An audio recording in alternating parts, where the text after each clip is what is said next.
దేవునమ్మ స్తోత్రం. మీ అందరికీ వందనాలు. ఈరోజు డేట్ 5వ తారీఖు జూన్ 2024. ఆంధ్రప్రదేశ్లో చంద్రబాబు నాయుడు గారు మరి బంపర్ మెజారిటీతో ఆయన విజయం పొందారు. ఆయనకి శుభాకాంక్షలు తెలియజేస్తూ ఉన్నాను. మరి క్రైస్తవ సమాజానికి నేను ఏం తెలియజేయాలనుకుంటున్నానంటే, ఇది ఒక వాక్యాన్ని చూపించాలనుకుంటున్నాను. అదేంటంటే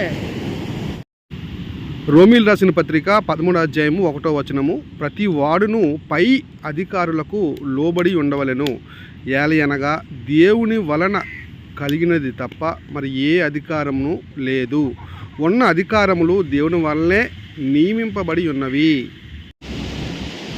కాబోయే ముఖ్యమంత్రి గారు నారా చంద్రబాబు నాయుడు గారికి నా శుభాకాంక్షలు తెలియజేస్తూ, ఆంధ్రప్రదేశ్కి స్పెషల్ స్టేటస్ ఇచ్చే కూటమికి సెంట్రల్లో మీరు సపోర్ట్ చేస్తారని నేను ఆశిస్తున్నాను.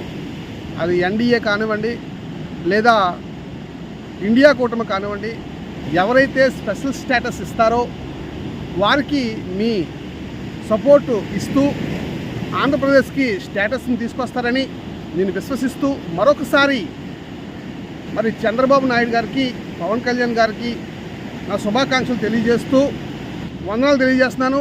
Thank you all.